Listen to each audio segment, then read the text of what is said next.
Good morning, everyone. This is my pleasure to stand here and to tell you a little bit about the mechanisms that we've put in place with the University of Sydney in collaboration with the University de la Nouvelle-Calédonie and the Falah consortium to actually trying to really get the most of this opportunity with Falah. So I'm going to present these mechanisms within the creation within the University of Sydney Charles Perkins Centre, which is the centre in which I am embedded at the university, what we call a node. And the name of this node was Children and Adolescents' Health and Wellbeing in the Pacific. And I'm going to tell you a little bit more about this node. One thing that was actually very important, and I'm very thankful for the leadership at both universities, so Catherine Rees here at the University de la Nouvelle-Calédonie, and from the University of Sydney side, the leadership of the director of the Charles Perkins Centre, Professor Steve Simpson, but as well the leadership of someone who is in the room actually, Professor David Robenheimer, because this node is actually embedded in one of the themes within the Charles Perkins Centre, which is the nutrition, food and food systems. So what we did, because one of the problematic we had was that we didn't get any funding for travel within this European funding, was to join forces to be visible and really trying to accelerate the synergy and joint leadership of Falah partners in Australia. So we created what we called a node in the Charles Perkins Centre, and the word node is really to signal that what we're trying to do is to crystallize forces and synergies and academic expertise and collaboration within a project.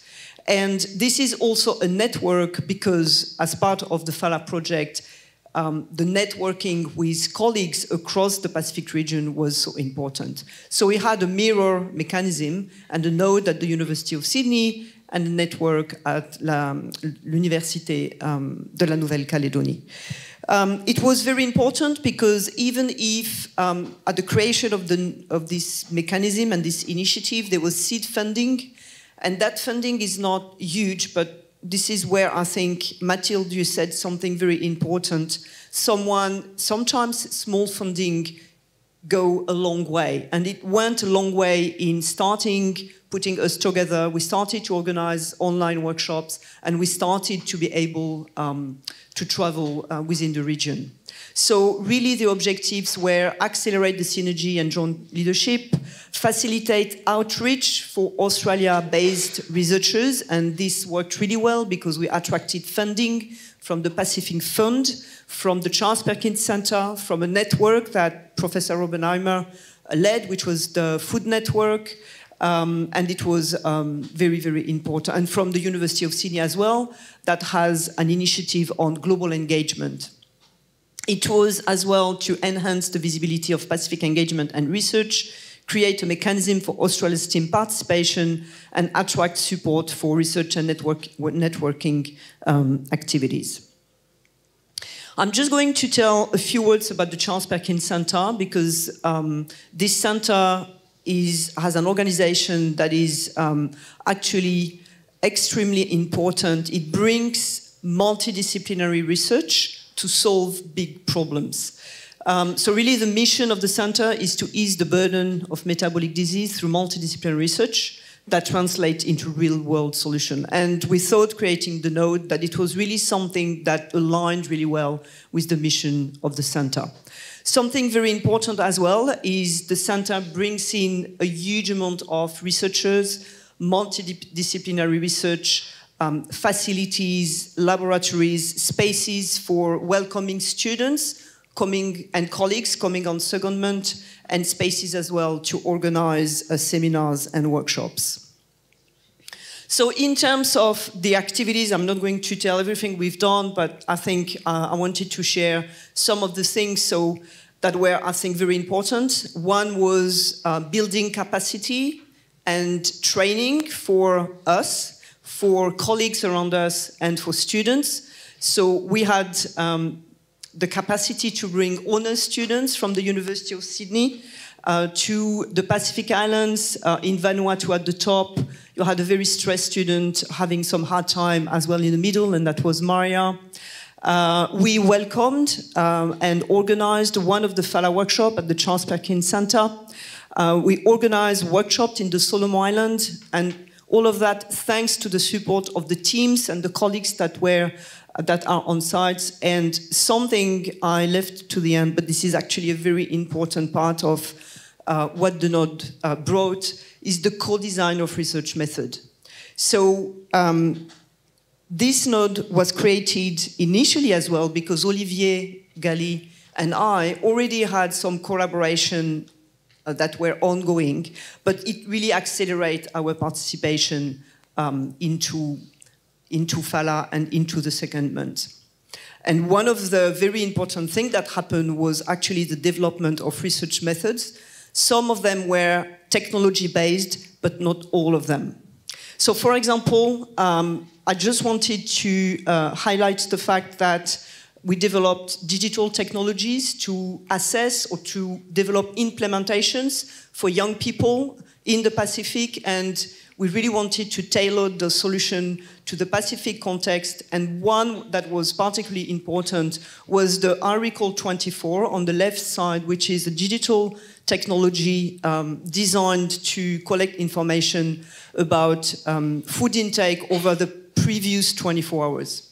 So one of our colleagues from the Charles Perkins Center was pivotal in that research, and that was the Professor Margaret Farinelli, and expertise was very important in building this tool. We developed as well a new algorithm, and in collaboration with Guillaume, who's in this room as well, to better understand physical activity in young people, and I don't want to forget Professor Kalina Yassef from the University of Sydney. So here, this is, for example, what we designed in collaboration with Margaret, and as well with David, who brought his expertise in food and nutrition, and Margaret into the digital space and nutrition. And as you can see here, we really tried to tailored the design of the app as well to the Pacific context. So traveling through those different projects, what was very important through our collaboration with Falah was the way we have developed a new approach, and I think Roina and Christina touched on that, which was really to connect with our colleagues in the Pacific to co-design methodologies to actually understand what's happening, understand people's views and perspective, and to be able to build research that actually answer the questions and the challenges that the people are experiencing. So for example, here you have a few pictures showing how we, through our project, design different methodology. So in this big project, trying to understand lifestyles in young people, our first part of the project is research activities and project led by researchers. So here it means that actually we design the research questions based on what the literature tells us. And through this process, the young people share their perspective. And from this perspective, then we start getting back to us, and the project shift to really focusing on the challenges that are shared by these young people. This project is very important in terms of empowerment of the young people in the Pacific, and really trying for them to become the leaders of the future and to really endorse the research process to, on themselves in the future, felt empowered to continue their studies, potentially at the university, through those different networks to engage in research activity, fixing those challenges. This is the way we communicate, so we have lots of posts on LinkedIn. You can scan the code if you want to see some of those. And here I just wanted to say thank you and to show you how, as well, with the people we are engaging, from the colleagues from the universities to the students in schools, this project has been amazing, and the node has been a big support. And last word, I think we need to talk, Mathilde, because I think that would be amazing if the University of Sydney can have a conversation with the peer. Thank you.